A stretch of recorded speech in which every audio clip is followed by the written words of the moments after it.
Okay na, Erica? Okay. God bless everyone. Good evening po and good morning and good afternoon. So, sige po. So, welcome sa GFCF online Bible study and teacher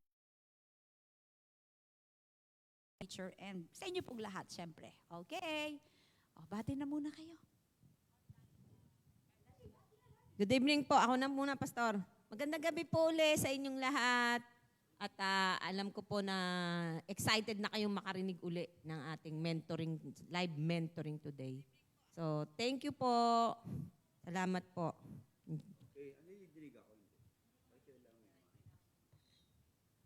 Hello everyone, welcome po. Sana kayo, tama kayo dito. Ayan si Ate Erica, kasama na natin siya. Na-identify na natin yung mga identity niya. Leveling up. Thank you Jesus, thank you Lord, thank you Lord, thank you Lord.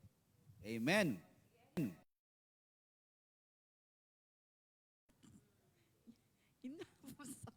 Ayan na mahihiyain no? Hindi sanay. Parang studios lang ang dating ha. Praise God for another night of studying the Word of God. At samahan niyo po, Oo nga pala, nasanay tayo. So, thank you, Erica. So, welcome po for another 1 hour of Bible study. Na mag-join, participate by typing or commenting or reacting, kung ano po yung mga pwede nyo continue po yung ating leftover na topic last time. Yeah, parang food yan na leftover natin. How do you think? Right thoughts. Okay, so tatapusin po natin tonight. Could you please give us an introduction bago natin bigyan?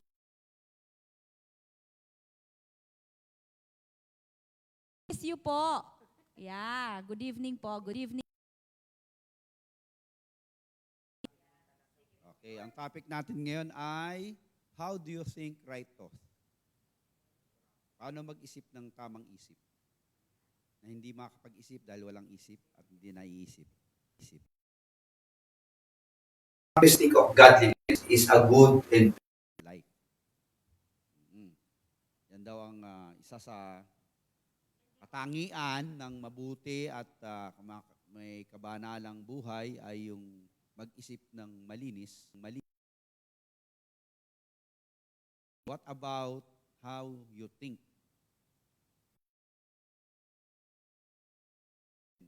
What about how you think? Okay? Kasi po yan po ang umiinog ang mundo natin sa ating isip. Kaya we need to guard our thoughts while we are alone. Para tayo po ay mapunan ng mga impression galing sa Holy Spirit. Especially pagka well-versed tayo sa Bible at lagi yan naalala natin. Our mind is saturated by the Word of God. Okay?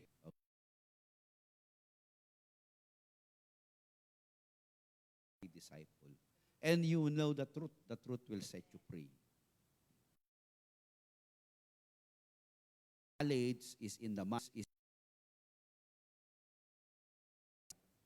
So marami hong alipin ngayon sa buhay ng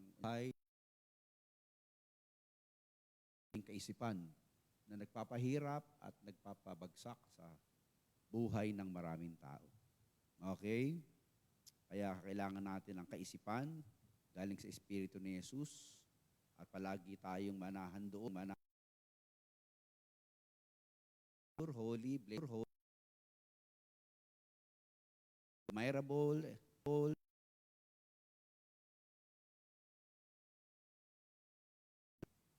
good and pure and positive thoughts.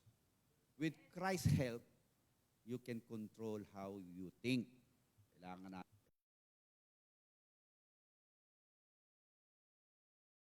isip ng tamang kaisipan na hindi depression, stress, lungkot at takot sa ating mga utak.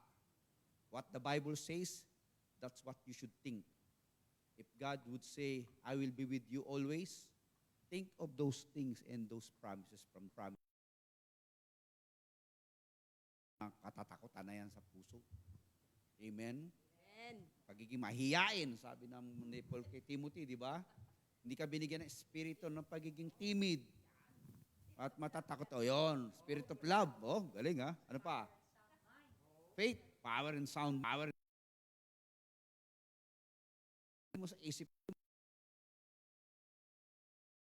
present ng Diyos sa maraming ibang taong dapat makarinig ng salita niya. Amen? Ayun, meron tayo ron. Ay, malaki. Ayan ha. Oh. Ayan no? Babasa niyo ba?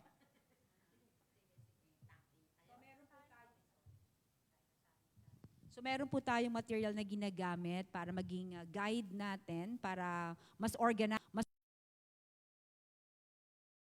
So, yun. Sige, Pastor, pakituloy nyo nga po, Pastor. So, Yun na nga. mm-mm. Ayan, sabi dyan, Christ give us the power to think right thoughts. However, your mind feeds on what you eyes see and what you ears at bantayan yung ating nadidinig at nakikita, no?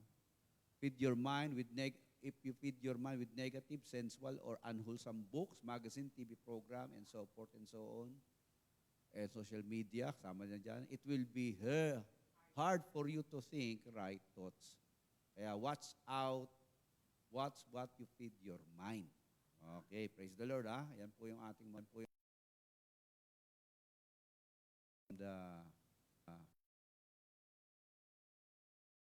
when you accepted Christ into your heart, di ba?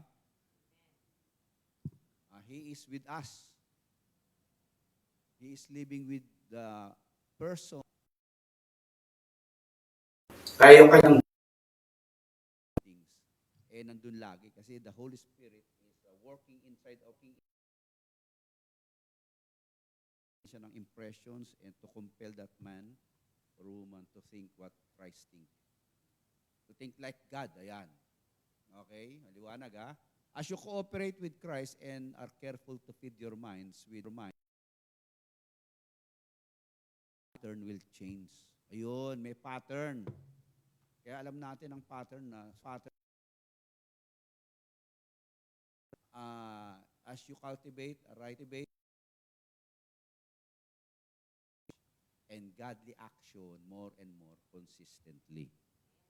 Okay, ayan po, dyan po umiinog yung ating usapan, kaya paikutin natin yung ating kaisipan. Tayo po'y dumulog sa Panginoon, bigyan tayo ng karunungan. At masagot natin yung mga ilang katanungan dito sa ating materials. Amen?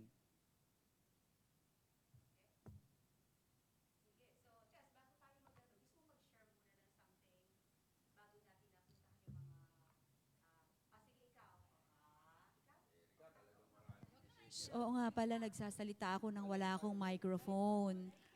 Oo. You have the Holy Spirit. Ang topic pa naman natin is pattern of thinking. Renewing your mind. Yeah, okay. Okay. Bago tayo magbigay ng mga verses from the Bible. Oh. Then nakita ko kasi doon may responsibility tayo. Katulad ng pagiging mahiyain. Di ba laging lang din naririnig yung nasa Diyos ang awa, nasa tao ang gawa. So, may responsibility tayo to change our mind. Kasi ang gusto ng Lord, siyempre, tinanggap natin siya. Siyempre, kung ano yung nasa isip natin, kasi meron tayong power to change our thoughts and our minds. Di po, mind. Responsibility natin na yun, dapat magawa. Puro yung thoughts natin, puro negative. Hindi, syempre, puro negative din yung ano natin, yung lalabas sa atin, di ba? So, yun lang po. Okay, thank you. Responsibility. So may responsibility raw tayo. So Ginawa ni Lord, kumbaga, the Lord, Holy Spirit. So, meron ka ng Holy Spirit, kasi Christian na tayo, yun ang sinabi kanina ni Pastor sa binasa niya, meron tayong Holy Spirit na. So, God has tayo. May participation tayo para yung tayo mabago tayo sa new thoughts. So, ang responsibility natin is to Yung Word of God. Okay? ng mind natin, ng thoughts natin. So, tsaka sinabi rin ni Pastor kanina, yung mga pinapanood natin, ginagawa natin, o pag-entertain natin sa mga social media, which is hindi bad siya, pero kinakailangan, parang isang bahay lang yan na meron siyang gate. So, kinakailangan yung sa gate, hindi mo lahat pinapapasok ang tao dyan o sa pintuan mo. If you filter mo, kung sino yung mga, may gates yan may ear gate, may eye gate, mata mo, ganun din, emotions mo, may filter mo, parang human responsibility. So God has done His part, so tayo naman, kailangan hindi maganda itong pinapanood ko, hindi ito maganda pinapakinggan ko, so yun yung participation natin. Okay, so, and meron tayong gustong pag-aralan ngayon, according to the Bible. Okay, so sige, mag-aral po tayo ng, saan tayo, Daddy? Philippians? O sige, Philippians 2:5. What kind of attitude are you? What kind of attitude are you to have? Ayan ang tanong, Ate Erika. Pag-ugali na dapat meron tayo. Ayon sa Philippians 2:5.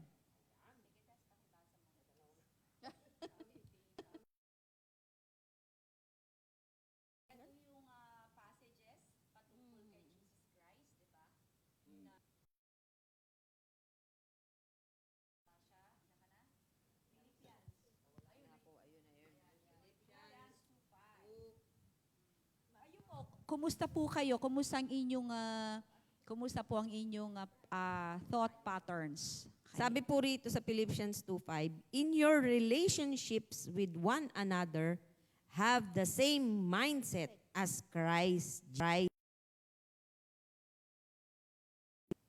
Mindset. Okay, sige, Dad, anong gusto mo? Bigat yan, Bigat tong Mindset Hindi. In your mawala lang sandali. Ako, sandali lang. Alam ko meron kong gusto sabihin. Unahan muna kita. In your relationship, Jesus. Sabi niya, in your relationships with one another. So, kasi human being tayo na create ni God na merong relationship. So, ibig sabihin niya, pag meron kasing relationship, hindi kasi puro love yan 'Di ba? May mga issues, may conflicts. May mga negative sa mga relationships natin. So kasi pagkatama ang mindset mo, kahit na may issues and conflicts sa relationship mo, o kung sino mang tao, co-worker mo, pero pag meron kang mindset of Christ, mahahandle mo, okay, yung mga conflicts na yun o yung mga differences. Kasi pag hindi mo na-handle yan, negative ka. Tama, Okay? tama. Mali ang Maraming thoughts nega. mo. Oo, magiging negative ka. Ayan. Negative ka sa asawa mo, sa anak mo. Okay, so yun ang nakita ko doon. Una, meron tayong relationship, pero binigyan ka ng ni Jesus. Ano ba yung mindset ni Jesus Christ?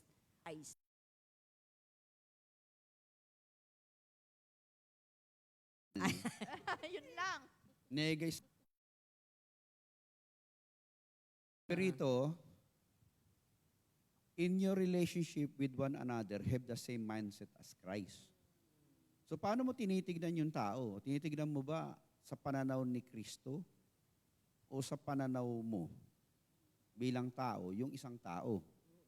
So ibig sabihin yan, paano mo i-judge, i-discern, i-evaluate, a-assess yung tao kung ikaw si Jesus? What would Jesus do? Alam mo, si Erica mukhang nakasimangot. Halimbawa lang, nakasimangot siya. Sasabihin ko, mukhang wala sa isipan, wala. Yung pala, na saraduhan siya ng church, walang susi. Ibig mo sabihin, negative si Eric, Hindi ka naman negative nung ganun. Oo. Kasi minsan may mga tao parang pag na-discern ka agad, mali ka agad yung nakikita eh. Hindi niya alam kung ano yung nasa loob ng tao. Hindi mo nakikita yung utak ng tao, di ba? Mindset yun, mind yun eh.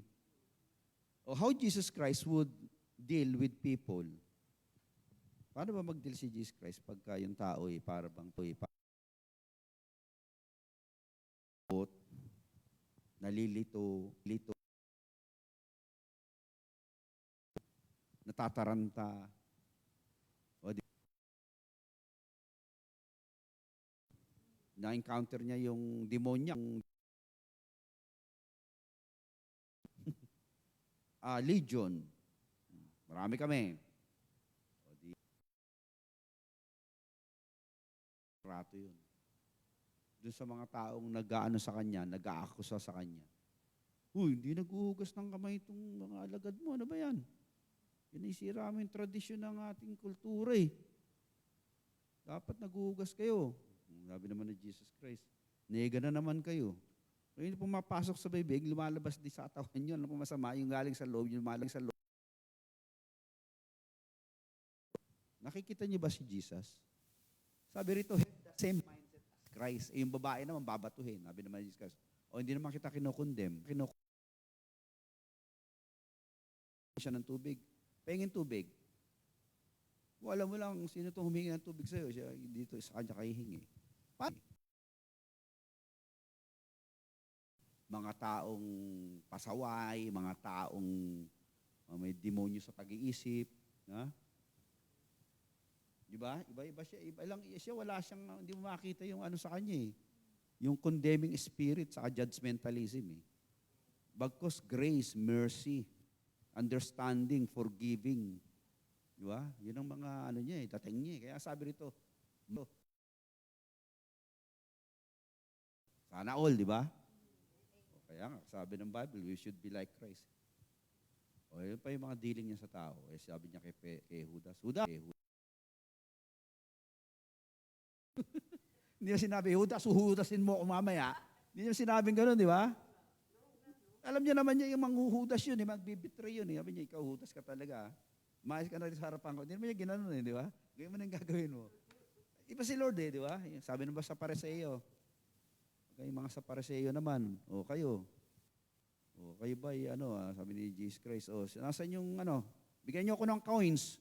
Kaninong mga mukha nakalaad dyan? Kay Caesar po. Di bigyan niyo kay Caesar. Hindi siya yung hindi siya yung parang nagre-rebat eh. Hindi siya yung parang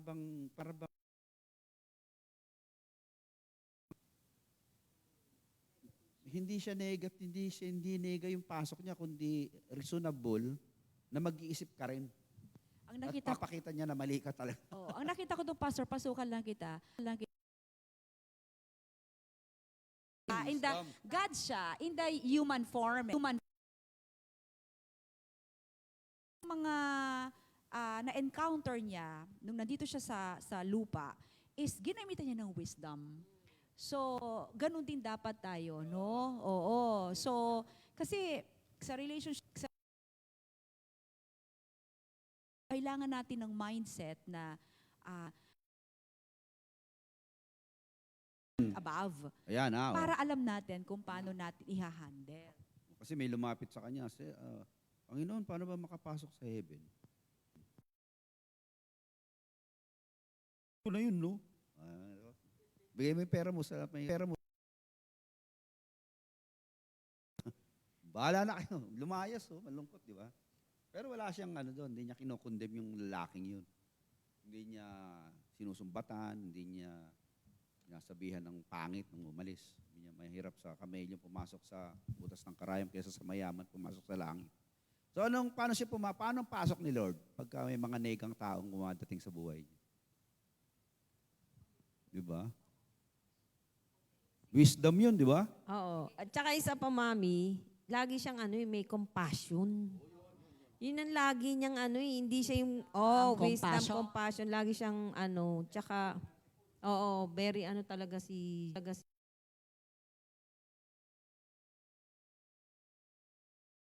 hindi niya, no? So, laging ganun si Jesus Christ. Yung mindset niya talagang, kay Jesus Christ, Mami, yung parang, kahit na alam niyang mali, na-uplift niya yung spirit nung kahit hindi pa nga basta narinig siya eh. Ibig sabihin talaga may power talaga yung pagsasalita. With compassion. Yun, laging ganun. Oo, so totoo yun. Kasi alam naman natin kung ano yung nature and character ni Jesus Christ. Isa sa mga sinabi mo is yung may love siya, may compassion siya, at saka meron siya. Sabi niya doon is, we should have the same mindset of as Christ Jesus. So, kaya nga nakalagay sa 6, who being in very nature, ibig sabihin, tayo rin pala, yung ating character din as a human being. So, kinakailangan natin itong, syempre, mare-realign natin ito o kailangan maging goal natin as a Christian na yung ating mga old habit patterns in the past, little by ating pag-iisip, okay? Para makita sa atin talaga yung being a Christian. Ang problema Okay. dyan, perspective yan eh. Sabi nung mag-asawa, kumakain sila dun sa kanilang bahay. Tumingin sila rin sa bintana. Sabi nung asawang lalaki, alam mo yung kapitbahay natin yan? Lagi lang ako nakikita, every time lang pagka dumi-dumi, hindi linis yung salamin, di ba? Tapos nung nilapitan ng asawa niyang babae, ginanon yung bintana. Hindi naman sa kailang bintana madumi yung sa atin eh. Kasi kayo, tingin tayo ng tingin sa tao, kala nyo may iba espiritu. Ikaw pala may problema sa espiritu mo. Kaya lahat ng tinitignan mo, nega. Kasi ikaw yung may nega mindset eh. Kaya kung ang mindset mo positive, nakikita mo rin kayo, ba't kaya nakasimangot si Erica? Kaya pala nakasimangot. O hindi mo sasabihin, yun, yung babae yun, talagang yun. Kaya ka nakaanong buhay. Yung perspective. Kasi yun ang problema. Kaya sabi rito, not looking to your own interest, but each of you to the interest of others. Kasi yung others, yung kahinaan, may flows yun, may flows ka rin. So, paano kung makikita ang maganda sa kanya, sa akin magmumula yung paningin, assessment, dahil kaibigan ko to, meron akong isip, na tulad ni Jesus, yun ang masasabi ko sa kanya, yun ang maishashare ko sa kanya, with the mindset and set. Diyan maliwanag yan eh. Kaya yung iba na, espiritu, kaya nagkakaganon, di ba? Ikaw, Erica, paano ka ba mag-judge? Identity ng iba, tinitignan mo. Hindi. Ay, siya, hindi nag-aral, hindi marunong mag-English, hindi marunong mag-Hapon. Hindi pa ako tumingin. Hindi ganun tumingin. Positive ka kung tinitingnan mo yung Positive tao. po. Para kay Jesus nga. Amen. Ayun, oo. O kaya yun po dapat maayos natin ganun pag-iisip. Kasi lahat na lang titignan mo, pangit. Kasi ikaw pala yung pangit. Di ba? Ikaw yung may nega mindset. Kasi sabi rito, let your mind, same mindset as Christ. Kasi si Christ, pag tinitignan niya yung tao, hindi nega eh. Bagamat makasalaan yun sa kaharap niya.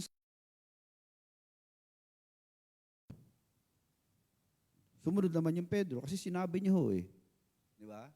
Kaya nung tinitignan siya ni Pedro, lumayo po kayo sa akin, makasalanan ako eh. Bakit kinukundem ba kita? Ibigay lang kita ng isda eh. Hindi naman kita inaaway ah. Naiiyak agad si Pedro, bakit yung pasok ni Jesus Christ positive kasi? Kaya ang nakikita ko dito sa dagat, Pedro, maraming isda to. Naiga kasi tingin mo, kaya wala ka mahuli-huli. Di ba? Pero yung pasok ni Jesus Christ, kaya gumaganda ang tao eh. The way you look at people, look at But if you look at them ugly, they will become ugly. Taba mo ngayon, di ba? Sabi, si pastor mo, ilang yung pakagad nakita, di ba? Pangit ang dating, di ba? Nakagawa mo, Oo ba? Dapat ganun, yung mindset. Hindi lang halata. Tagpasan nga po sa ate, hindi lang halata. Yung mindset po Pag kinabi yung mindset, i-define natin yung mindset. Tignan nyo, It is the established set of attitude held by someone. Established na yun Confirm na yun doon. Yun ay parang pagka ni-activate mo yung program na yun, pag influence nun, yung impact nun sa paligid, activated din. Kung nega yan, nega na activate sa labas. Kung paano sa labas, yung mindset, the established set of Bigla meron lang ako naalala kasi dinefine mo kasi yung mindset. Sabi niya, the established set of attitudes held by someone. So, ibig sabihin, pag mindset, ano na siya? Established. So, meaning, ano na siya? Strong na yan. No? Naka-establish na sa pag-iisip mo. Mindset Naging part na siya ng, nung hindi pa tayo nakakakilala kay Jesus Christ, pangit, negative ang mindset natin. Bad, evil. Sabihin mo na talagang as in hindi maganda talaga yung mindset na form. Meron ka na kahit meron ka ng Holy Spirit kasi naging yung anger mo, yung critical spirit mo, judgmental spirit mo, yung prideful life mo, prideful spirit, na-establish na yan sa'yo. So ngayon, kung nakilala ka kay Jesus Christ, struggle mo yan na baguhin yung mindset mo. Kahit halimbawa, sample lang natin si Erica kunwari. Halimbawa, si Erica, mahiyain siya noon. Na-establish niya sa kanya for ilang taong. Kailan ka naging Christian, Erica? Let me know. Okay, kung 4 years ago, siya, yung age of accountability niya ng 7, nagkaroon siya ng 7 years old ka, 32. Tama? Imagine mo yung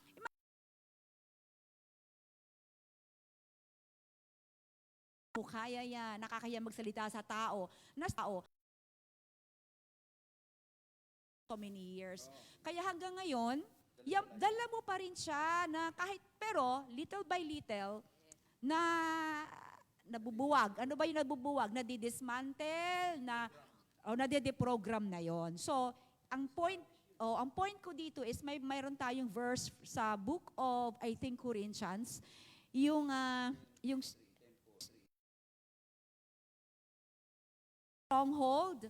stronghold na kasi there are times, alam mo, ang isang Christian na minsan mapapansin mo kahit matagal na siya sa church or alam niyo yon, critical pa rin siya, judgmental siya. Kasi na-establish niya. So, kaya nagiging negative siya. Kaya dapat ma-renew tayo. Saan na yan? Ayan, sa verse 4. Ayan. Are not the weapon of the world. On contrary, they have the divine Power to demolish strongholds. strongholds. Ang demolish dyan sa verse 5, demolish arguments and the very pretension that set itself up against the knowledge of God. Ibig sabihin, may mga kaisipan, argumento, karunungan, na-establish na kasinungalingan, na-establish na sa nag-encounter siya Satanas. Truth encounter. Kasi siya yung father of lies Kaya yung ikaw, meron nasa totoo yung utak mo, kaya yung utak mo. Sample lang sorry. Halimbawa, kasi babalikan natin itong verse. Daddy, pakitamo sa Tagalog para mas maintindihan nating lahat. Okay? Kasi halimbawa, bata ka pa lang, negative na ang parents mo sa'yo. Okay? Oo. So, lagi mo siyang naririnig for so many years. Kaya ikaw din, pag nasa school ka, nasa trabaho ka, negative ka na rin. Nakaprogram siya. Kaya papasok kayo yung verse 5 na Tagalog, Daddy. Mindset na yon na from the non-believing mindset to a Christian mindset. Oo. So, Tagalog, no? yes, Tagalogin natin. Mas maiintindihan natin yan sa Tagalog, Daddy. Mm-mm. So, kailangan natin and mga nakagawian na natin, all pattern natin, Mm. na kailangan ma-demolish yun. Kasi ano na yan nakatanim na yan sa atin for so many Nakaakibat na yan years. dyan, Oo. So mahirap talagang alisin yan. Only the power of the Holy Spirit. Okay, andyan na yung Ayan, Tagalog, no? Daddy? Ayan. Okay. Pagkat ang mga sandata ng aming Diyos at na may kapangyarihan makagiba ng mga kuta, strongholds. Aming ginigiba ang mga Ayan. pangungatwiran Oo. at bawat palalong hadlang, lablang. Ngitwiran, ibig sabihin, mindset yan. Oo. At binibigay Kristo. Oo. So yung Pag-iisip, maling pag-iisip. Oo. Mga maling, mga hidwang pag-iisip. Negative spirit yan. Negative mindset, worldly mindset, lustful mindset, sumusunod kay Kristo. Sabi niya dyan, Tess and Erica, Daddy, sa pastor.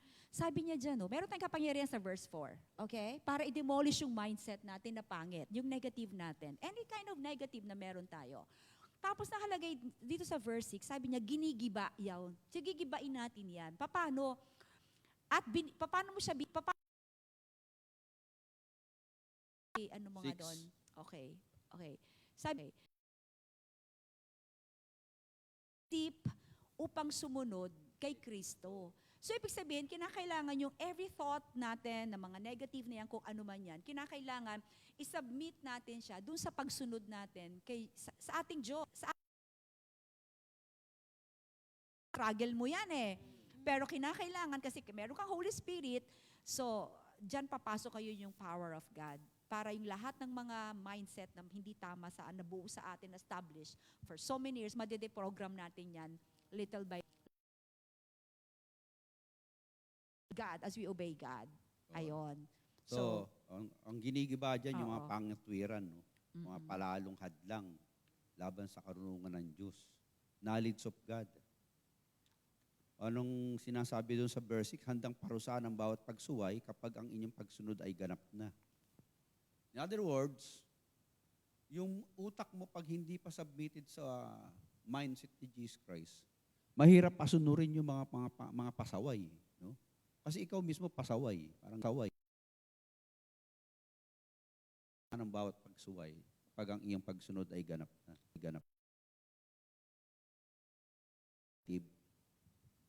The way you deal with people, the way you handle, the way circumstances or event, negative, yun ang reflection ng idea mo. Pero kung mindset mo si Jesus Christ, katulad ng sinasabi sa Bible, di ba? Ayun. Nababago. Kasi parang ano ko dun sa explanation yung mami. Kasi parang set your minds on things above, not on earthly things. Di po ba? Kasi yun yung pinaka nun Kasi what goes in your mind comes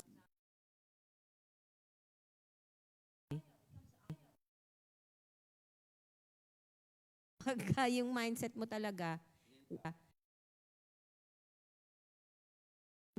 ang lagi nating tinitignan yung mga tao talaga. Kasi sila yung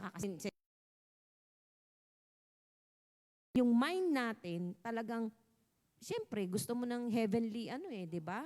O heavenly thoughts, siyempre, magaganda lahat yan Para ang ibig lang sabihin doon po, yung kapag dumarating na tayo sa mga maling thoughts, siyempre, alam mo yung heavenly thoughts Alam mo yung mind ni Jesus Christ, ano ba yung gagawin ko dito when it comes to, yung example, kung mayayain ako, ano pang dapat gawin ko? O kung yung iba na, mabibigyan ko ba mag-glorify ko ba si Jesus Christ dito kung ang isip ko sa akin dun Kaya dapat talagang gibain.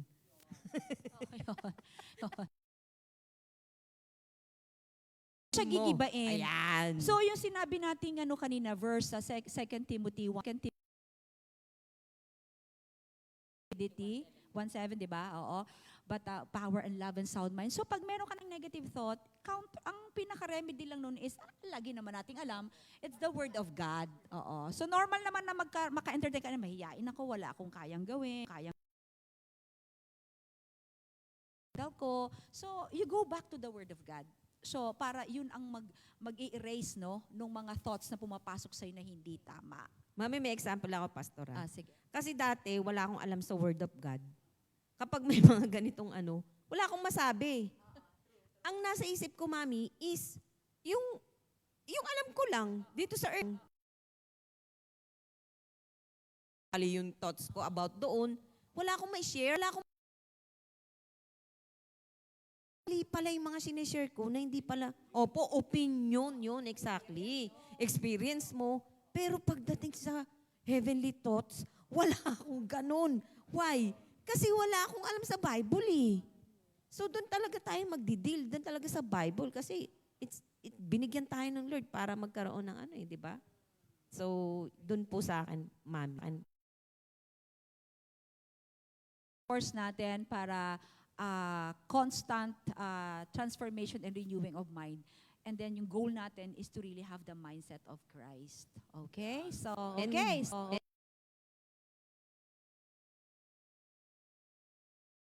iwanan yan. Yung ating verse na yan. Tayo po ay magkaroon ng, tinuturoan tayo ng Bible from the book of Philippians 2:5 to have the mindset of Christ. Kasi pag meron tayong mindset of Christ, hindi ka ganun ka-quick mag-react. Okay, sa isang bagay na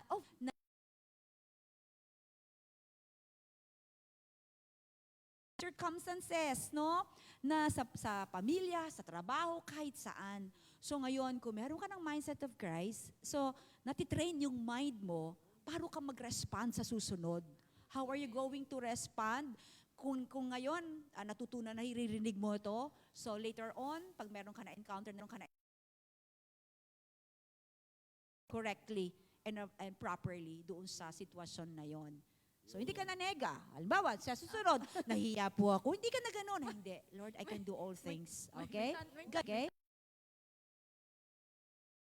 All talaga yun. Pero may naano po kasi ako, saan ba yung, kung sino yung nagiging kasama mo, magiging ganun pa rin. Oo. Sa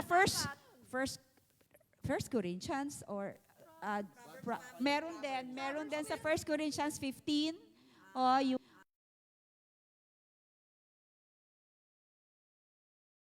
comes to your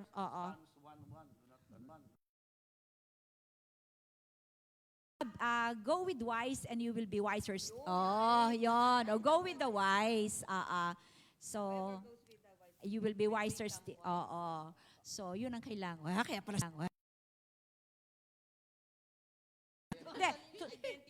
pero totoo naman yung sinabi ni Eric eh. Sumama ka sa nega, magiging nega.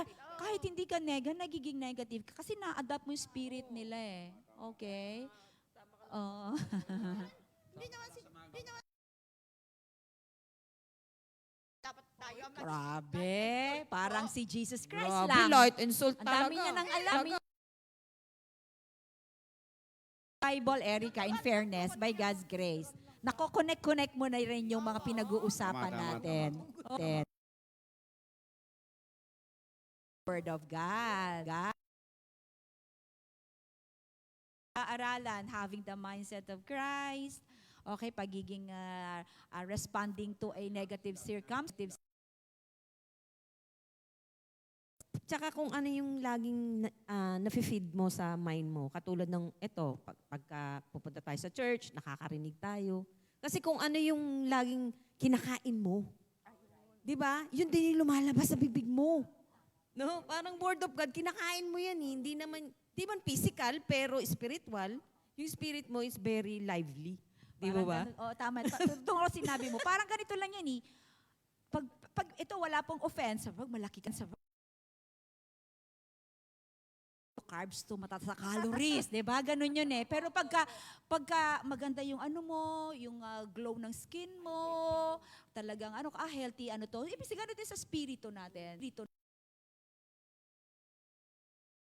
Kalmado ka kahit na meron kang hindi maganda gugustuhan na pangyayari, na dumarating sa buhay, calm ka pa rin. So, alam mo na healthy yung spirit mo. Meron kang nakapagtanim ka ng tamang mindset. Okay? So, sabi nga niya, kung ano rin kinakain, lumalabas. Kung makain ka ng Word of God, lumalabas sa iyong attitude, sa emotions mo, lumalabas sa character.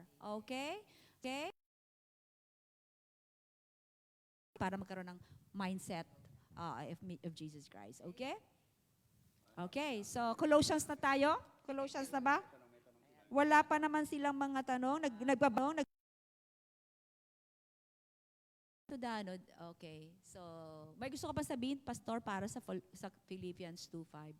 So, what kind of attitude are you to have? Kaya yung pag-iisip natin, dapat pinangkukontrolin natin. Mm-mm. Kasi yung context ng Philippians na yan, para maliwanagan natin yung katotohanan. Bakit ganun ang pagkakasabi ng Bible? Meron niyang gustong parating sa atin. Yung, if you have any encouragement from being united with Christ, if any comfort from His love, any common sharing in the Spirit, if any tenderness and compassion. Anong ibig sabihin yan? Kasi yan ang pinanghugutan dun sa babae, sa babae. Yung comfort, common sharing in the Spirit, tenderness and compassion. Kasi yung mga religious leader, yung panahon ni Jesus Christ, hindi sila nakikitaan yan eh. Judgmental sila, critical sila, unmerciful sila, tapos pabigat yung ginagawa. Walang comfort ang tao. Sabi nga ni Jesus Christ, kapag nakapag-convert kayo, ginagawa niyo kayo, mas as hell your converts, di ba? Kaya sabi ni Lord, nasa ng compassion, nasa ng sharing of the Spirit, nasa ng comfort, nasa ng love. Kasi ngayon, na i-program sa kanila, na i-condition sa kanila, ay hindi from legalism to grace orientation. Kasi ang hirap pag wala talagang comfort ang tao, tapos judgmental ka pa sa kanya. Kaya siguro ka nagkakaganyan kasi makasalanan ka. Lucky. Actually, Nakakatakot yung ganun eh, ba? Oo, tama, dagdag natin sinabi ni Pastor. Kasi marami rin kasi mga tao, yung trouble, may problema, yung tao, kapitbahay, kapatiran, may ginagawang kasalanan, dinidisiplina ni Lord, kaya ganyan. So, wag ganon, okay? Wag tayong quick to judge. Wag tayong quick to judge. Oo, kasi God only knows. Ni Jesus Christ, yung Bible na to, verse na to, kaya tayo dumaan doon sa verse 5. Importante makonsider mo yung verse 1, 2, 3, 4, bago ka talaga magkaroon ng mindset ni Jesus Christ. Kasi yun ang sinasabi niya sa taas, make my joy complete being like-mindedness. Ito yung like-mindedness. May mga tao talagang divisive ang spirit eh. Hindi talaga siya ayayon na umayon. Pagka lahat tayo nasa kaliwa, siya,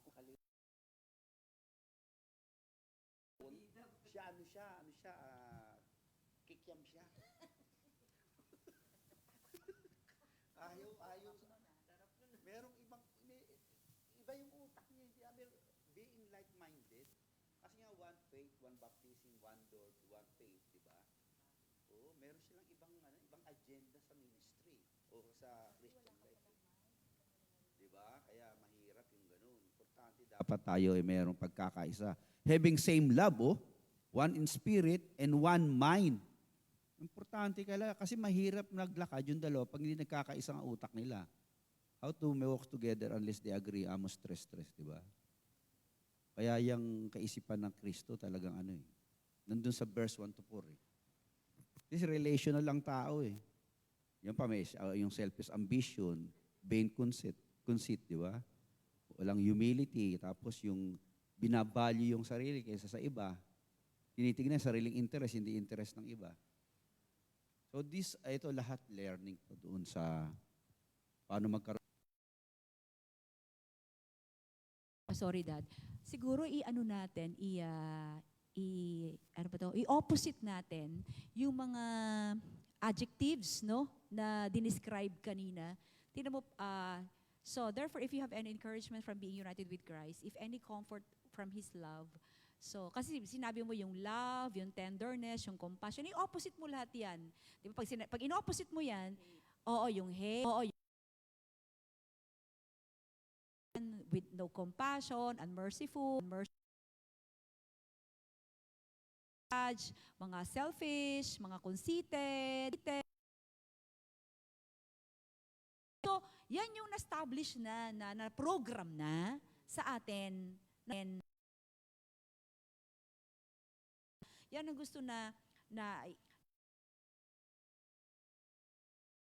kaya ito po sa mga nakikinig at sa amin din dito, it's a reminder tonight na kung meron tayong hatred, unforgiveness, quick to judge, critical spirit, okay, selfishness, o ano pa ba yung test na nakikita mo dyan? Hatred, selfish ambition, conceited, arrogant, pride, kinokorek, tapos alam mo yon, hindi teach, walang self-control. So yan yung mga na-program na sa atin for so many years, pero reminder ni Holy Spirit sa atin na nag-aaral tayo ng salita ngayon na yan dapat yung i-demolish natin. Alisin natin, tanggalin, gibain natin through the power of the Word of God. And we can do it kasi naman tayo, di ba? Marami nang nagiba, di ba? Marami nang nagiba sa atin.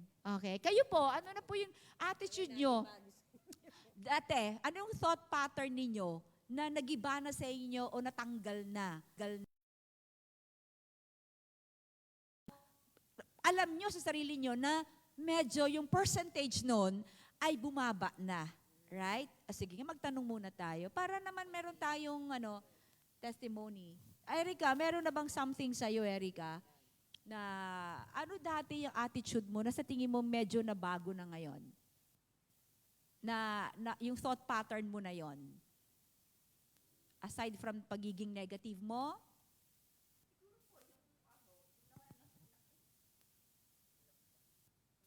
Siguro po yung nagmumura po ako dati. Hindi na wala na po yun. Po. so praise God for that. Ano yan? Good testimony yan. Oo. Kasi out of so ibig sabihin, negative yung yung thoughts mo, yung anger mo, lumalabas na lang sa saying ng bad words, no? O yung emotion, o yung mo dyan, Tess, na nakaprogram ka na doon yung pag-iisip mo na yon. Yan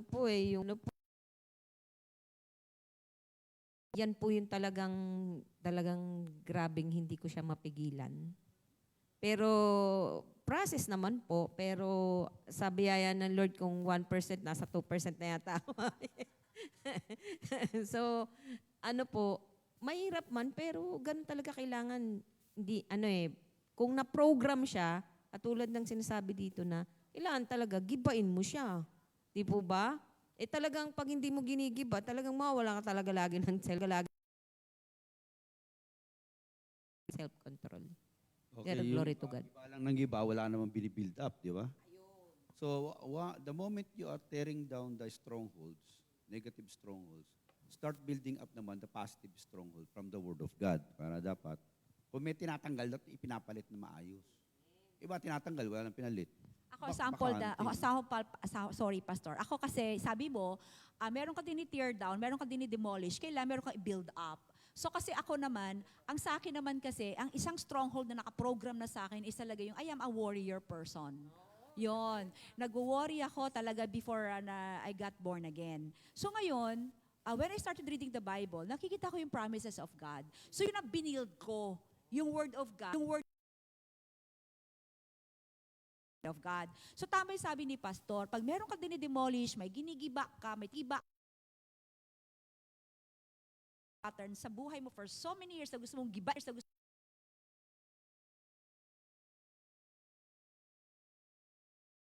nagawa? Ba't ka nag-react ng ganon? So, i-build mo yung faith mo through the Word of God. Kasi yun ang magiging, yun ang weapon mo. Okay? Of God, through the Holy Spirit, through the Word of God, and then, nag-build ko yung faith ko. So, every time na magkaka-feel ako ng worry, babalik lang ako doon sa promises na nabasa ko sa Bible. Okay? Sabi mami, ni Mami Taloyda, nawala na ang pagiging mataray. Tapos sabi naman ni ate, Sister Irene,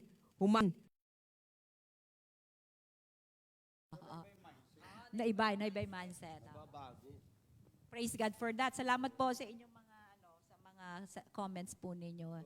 And Pananampalataya, nababago yung mindset. Nagiging Christ-like sila, nagiging Christ-mind, di ba? Oo, kailangan natin talagang patuloy na mag-aral, magsaliksik, ipabulay-bulayin ang salita ng Diyos. Ikot-ikot lang talaga eh. Balik tayo doon sa Word of God eh. Hindi talaga tayo pwedeng lumayo doon eh. Bakit pag lumayo tayo doon, wala nang mangyayari. Depleted na ang battery. Di ba? Mami, may ako dyan, na-remember ako sa inyo noon. Yung sinabi mo yung, ano ba yon sa Jeremiah ba yun? Yung sabi mo, yung sa Word of God talaga lagi tayo, it's not my word like a fire, like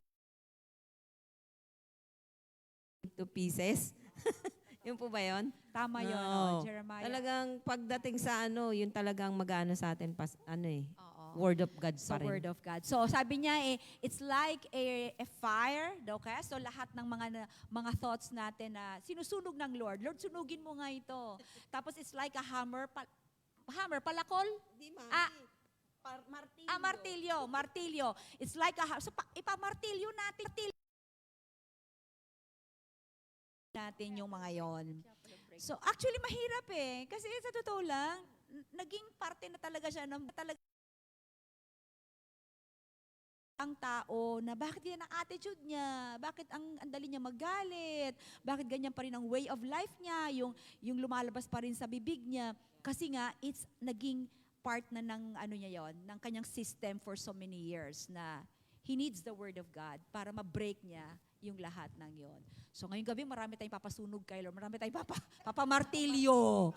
Oh, marami tayong papademolish, marami tayong papagibain ng mga thought patterns na naging kaparte na ng buhay natin. So, we just allow the Holy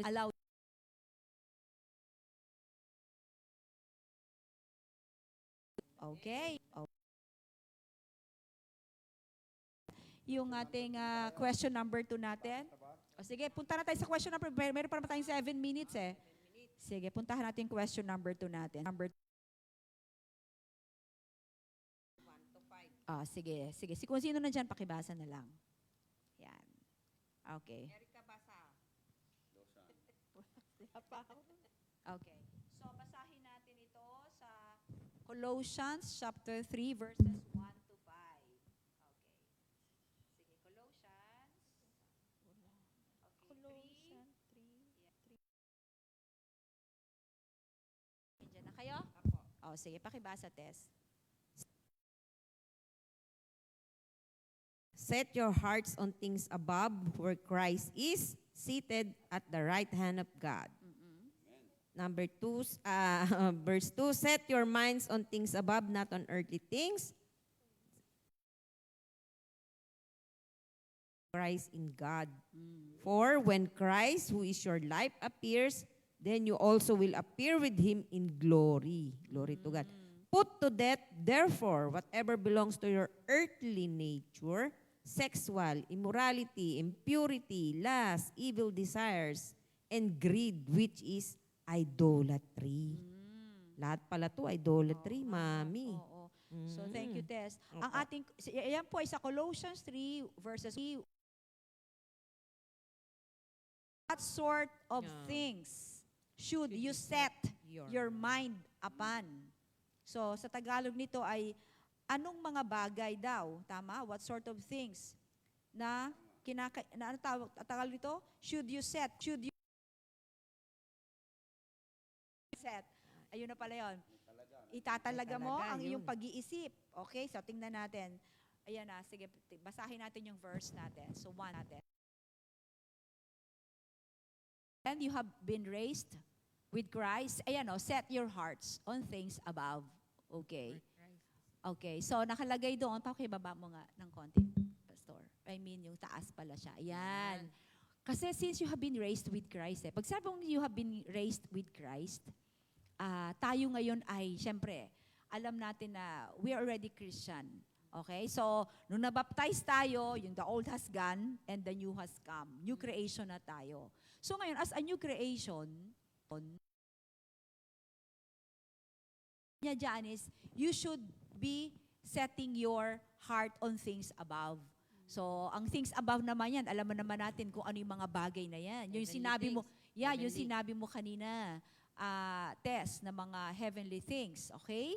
So, where Christ is seated at the right hand of God. Ayan, nasa verse 2. Okay? Set your mind on things above, not on earthly things. For you died and your life is now hidden with Christ in God when God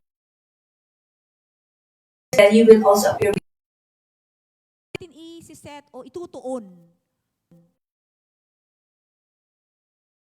Taas. Okay? Okay, so bilang isang bilang isang Kristiyano, ano daw yung gagawin dapat natin sa pag-iisip natin at sa puso natin? Saan natin itutuon ang mga bagay na ito? Okay. Okay. Actually, napag-usapan na rin naman natin somehow yung iba kanina, di ba? Pero nakalagay dito, sige, pag-usapan natin ulit, kasi para for the sake natin sa verse na binasa, above. Ano ba yung sa on things above na yan? Yan. Above heaven, right? Okay, so set your things above. Okay, pag tingnan natin kung ano ba yung mga bagay na yan. Sige nga, ano ba yung mga gusto nyo sabihin niya? Siyempre, sige Tess, meron kang gustong sabihin. Siyempre, God's truth ang nakikita ko dyan. Katotohanan. Ang una dyan. Siyempre, character natin. We live in, yung holiness. Di po ba? Just like God is holy. So, yun po yung nakikita ko dyan. Yung mga nagtatrabaho, ang utak lagi nila ay dun sa trabaho, saka sa sweldo nila, no? Diba, pagod na ako, pati isip ko, pagod na eh. Kasi trabaho, di ba? Sabi ni Lord, mamayang gabi, kukunin ko na yung buhay mo. That is the one who would always be poor with God, but rich, full of riches in this world. Ganyan po may hantulad yung taong mayaman sa mundo pero pulubi sa langit, di ba? Sabi na, set your mind on things above, not on earthly things. Paano ngayon yan kung nasa earth ka pa rin? Di mo pwedeng umalis yung isip mo rito, di ba? Nandito ka pa rin, meron kang asikasuhin dito, babayaran. Kaya, paano natin po ito babalanse?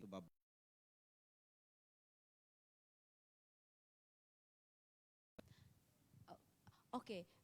Gusto kong dagdagan sinabi ni Pastor. Pa tayo. Okay? So para nakikita ko rito is ganito. Kahit na nandito ka sa earth, Planet Earth. okay, nandito ka pa rin. Siyempre, everyday, yan ang ginagawa mo eh. Pero,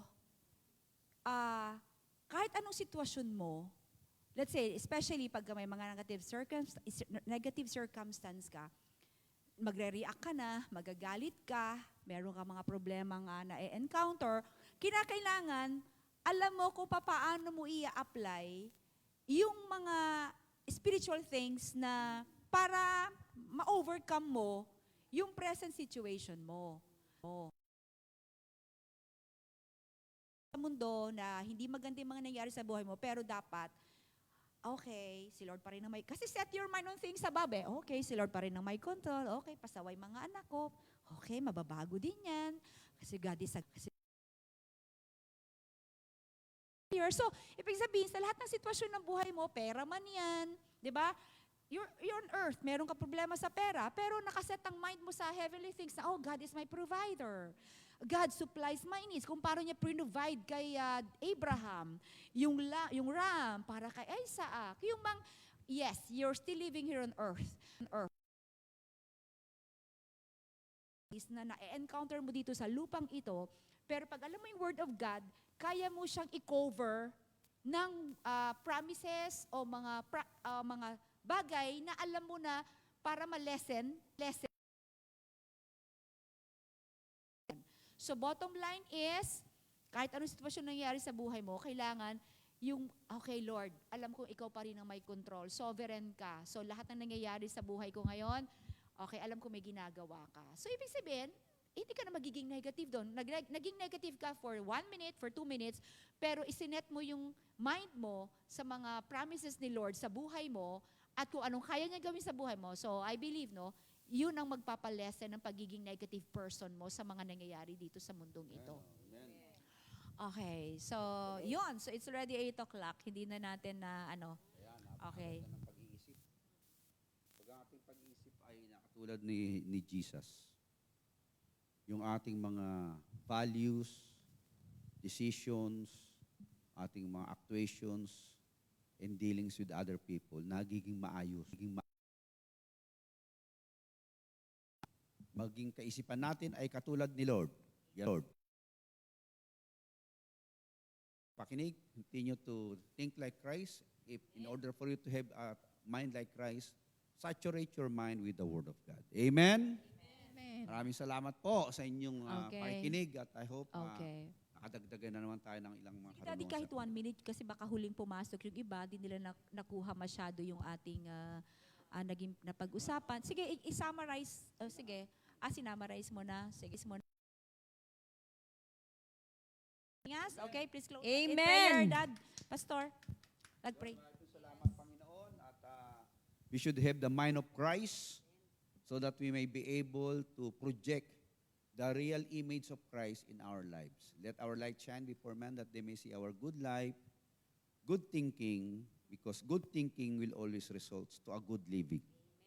That we may see our good life and glorify our Father who art in heaven. Thank you, Lord. Guide us and lead us. In Jesus' name, Amen. Amen. Okay, good night. Shalom po. Everyone, Salamat. shalom. Good night.